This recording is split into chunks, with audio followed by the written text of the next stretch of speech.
Happy April 10th, I am Jennifer from Cultaholic and you're watching This Day in Wrestling, and joining me once again, the lovely Jack the Jobber. Hello, who's been your favourite guest so far? You have been my only guest, as this is a pre-recorded show. The magic's gone. There we go. Sorry! Well, thanks for your honesty, I guess. But no, you have been my favourite. At least you said me, yeah, I know. If you this said is someone true. else. Ask me again. Who's been your favourite guest so far? No, I'm in a couple of... Oh! Next month, and I'll be able to tell you. Okay, cool. Anyway, April 10th, we're here. And we'll start off by one of my favourite managers in wrestling, Paul Bearer. It was his birthday today. Oh. It would have been his birthday. And wee interesting fact for you, Paul Bearer died on my birthday. What a sad day that must have been for you. Hooray, No, it's my I think I had a pretty good time, but like it's, no! What? Like, I mean, like it would have been, oh my god. No. Oh my god, I'm so sorry. One thing about Paul Bearer, don't be, he's fine. One thing about Paul Bearer is though, like, everyone in wrestling, right, especially in the 90s and stuff, it was quite a cutthroat business. Yep. Everyone was kind of, no one was quite like an angel. But everyone, in every interview and everything, everyone always says, Paul Bearer, the nicest man. Yeah, nicest guy, like, would help everybody out, like, yeah, I've never heard a bad word said about him. Yeah. I loved him, like, 'cause I remember watching back old interviews between, like, Taker, Bearer and Mean Gene. And I loved them. It was just so theatrical between like Paul Bearer, then you've got the dead man, and then you've got like Mean Gene, just being Mean Gene, and it was like there was just so much going on. And as a kid, you were like, "This is wild!" Like he was such a crucial part of Taker's. Yeah. Like, because you kind of forget that Taker, like everyone, had to begin somewhere. He wasn't always this big revered like figure in wrestling. Yeah. And I know he wasn't his first manager, but Bearer really helped him out. Yeah, it definitely worked. Like. Really, really well. I loved it with all the kind of stuff with Kane as well, like Paul Bearer, and when Kane came in and Hell all in a that. Cell. I love Kane. Big Kane fan. Ross is a massive Kane is Ross's favourite wrestler, yeah. Oh, I can't wait to do shows with Ross. We just talk about Kane all the time. Yes! Oh, this is so good. What was I going to say about Bearer? One of the things that, no, it's right, just one of the things that terrified me as a kid was that, I can't remember exactly which pay-per-view it was, I think it was in 2003 or so. It was the one where it was Undertaker versus both Dudleys, and if Taker lost, then then Paul Bearer would be buried in cement. Yep. And I thought, how can this be? Like, this is ridiculous. And then Taker won anyway, and I thought, oh, it's alright, he saved him. He saved the day. Though. Yeah. But you did. You genuinely were like, oh, thank goodness Undertaker managed to do that, because I genuinely would have believed it would happen. But then he did it anyway. Yep. He went, there's nothing I can do. I was like, yes, there is. There literally is. Like I'm sorry, I'm getting annoyed because it made no sense. I'm really annoyed about it. It was merciless from Taker. I don't think Bearer deserved that. No, not poor Paul Bearer. Poor Paul. What a guy. What a anyway, guy. I know you're no longer with us, Paul Bearer, but happy birthday. So, 2000, not gonna lie, it's been revealed that I am not the biggest WCW fan. But on this date in 2000, Russo and Eric Bischoff returned to WCW to reboot their titles. It's such a strange thing. It's such to take everyone's Tell titles me off about them. it, because I don't... They just came back and they decided, right, we're going to reboot it, and because at this point they were really losing the Monday Night War. Like they were really losing it, and it was like, we need something drastic and something to shake it up. And they started doing really weird stuff, like they made David Arquette the champion at one point. Oh god, yeah. They had the triple cell where there was like 3 cells on top of each other. Oh gosh, yeah. And then one of the things they did was rebooted the titles. And it just sort of, I think, took away a lot from wrestling, because part of wrestling is that it's an ongoing story. It's like a never-ending story that goes on. Exactly. It's like a soap opera. And I don't think it's not the sort of thing that can be rebooted, I don't think, wrestling.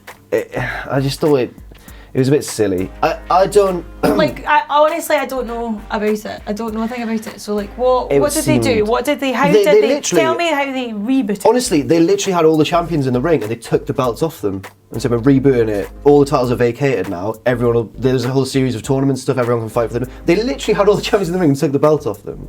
It was crazy. That is nuts. I find Russo a strange character, to be honest. I think a lot of people do. I don't know, he's a bit of an odd, but Bischoff is like quite a charming guy. Yeah, no, I've always, I don't know, I think actually Bischoff's a huge part of why I just didn't like WCW. Ooh. Like, no, I don't know, it's quite a bold statement, I'm isn't not suggesting that you've got any personal beef with Eric. No, definitely not. No, like he was dead smarmy. Didn't Something about, I know, but it was like, I don't know. I just liked Vince McMahon's character more. That's fair. Mr. McMahon was more, for me, a likeable, not relatable at all. We've all got a bit of Vince relatable, McMahon. exactly. But more, I know what you mean. He was more, I don't know, like I've always said, like the reason that I liked wrestling in that era, especially when I got into it, was because it was so like cartoony and like really big personalities and stuff. Mr. McMahon was like a kind of big cartoon villain boss guy.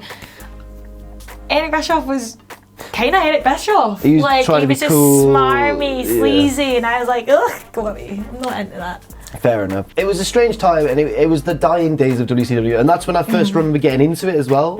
What, WCW? Like, I was never into it in the way I was into WWF, but it was the first time I'd ever seen it. And because I'd never known about their good bit of history with Sting and the NWO and all that when they were at their peak, I just found it bizarre. Like I was going to say, if you're like a kid and you're Jarrett was the champion. You're just tuning into that, and that's all going on. That's a bit nuts. And it was like Channel 5 or whatever, where they'd hit each other with a guitar and a big cartoon to censor it. Yes! The big like clang or like the big cartoon. Like pow. Yeah, pow. Yeah. Yeah. It was very strange. And I was just a huge Vampiro guy for some reason. I loved Vampiro. Fair play. I thought he was great. I liked Gangrel. Yeah, Gangrel. Yeah. They should have. Did they ever have a match? Because they should have done. Do you know what? Actually, that's something worth looking into. We've booked this now. Let's get them done. Come on. Let's have a super show in the Let's. UK. Gangrel versus Vampiro. Oh yeah. I wonder if that's happened. I'm gonna Google it after this and find out if they've ever, because they won't have Because it might have been in on the Indies or something afterwards. So I was going to say in the Indies. We are not the first people to think of this match. No, we're not. We should have been. So again, on the theme of I know nothing about this, New Japan. Well, okay, so this is the day in history that a guy called Tetsuya Naito I've heard the name. won the IWGP. It's like their Heard big the title. belt. Yes. Yeah. Now, this was really important because Naito is kind of like Roman Reigns done right in a way. Okay. So I'm intrigued now. Naito was a very straightforward babyface. They pushed him as a good guy. Everyone was meant to love him, and the crowd just didn't click with him, and they preferred the other big baby faces, and it never really worked for him. And because they were pushing him as well, they kind of resented him more and more the more they pushed him and stuff. He won this big tournament called the G1 Climax, which meant that he got a title shot at the big show. And at the big show, the fans voted for the secondary title to main event, and his match was on the undercard. Okay. Which is like a crazy, like, what? I can't believe it. And actually Nakamura main evented. Okay. So they turned him heel. And he went to Mexico for a few months, and then he came back as this new character called, well, it's the same name, but for like in a stable called Los Ingobernables, right? They are like, I love them. Like, I'm a huge LIJ fan. They're amazing. He comes out and he doesn't care what anyone thinks. So on this day when he won the belt, the first thing he did was stand in the ring and just threw the belt up in the air and walked off and walked to the back without the belt. See, that's intriguing. That is intriguing. Yeah. So it's the point of, like, I guess, if someone is heel, if someone is a babyface who's not getting over, maybe it's better to turn them than to do what they're doing with Roman and just kind of pushing him as he is. He's not as clear-cut a babyface anymore. I was going to say, he's a blurred one, like, especially now with all the stuff he's doing just now. Like, he's just such a bad boy. Oh, no. I love him. Do you love him? Are you a big Roman fan? I'm not like, I wouldn't go as far as saying I'm a big fan, but yeah, no, I like him. I've always liked him. I've said that. Oh, I think he's a good wrestler. No, like, I've always, I don't know. I think I'm obviously like WWE's like target market. I'm a bit simple and I'll believe whatever they want me to. He's the big it's like, dog. he's a bad guy. Yeah. Absolutely. I hate him, boo. I guess it's worked before in history. It worked for The Rock. Mm-hmm. The Rock wasn't getting over. Yep. They turned him heel and he was better than anyone could have ever imagined. Yeah. But then for some people like Cena, they don't do it. But. Are you a big Cena fan as well? Huge. Comment section's going to be great on this. To be fair, I love Cena and Roman. Yeah, oh my gosh, like I'm basically. No, but I'm Vince McMahon. No, but when they wrestled a few months ago, who did you want to win? Cena. Cena. Yeah, I always. wanted Cena to win as well. Oh, I love Cena. I think the heel turn's gonna happen. No, really? I think it's gonna happen this Oh year. my word! It may have happened before. It might have already happened. Good point. Can you imagine? Could you imagine? And I've called it. Oh, It'll be up called there it again. This is becoming a recurring theme of our videos. I should just be like Mystic Jen. Mystic Jen. Hashtag Mystic Jen.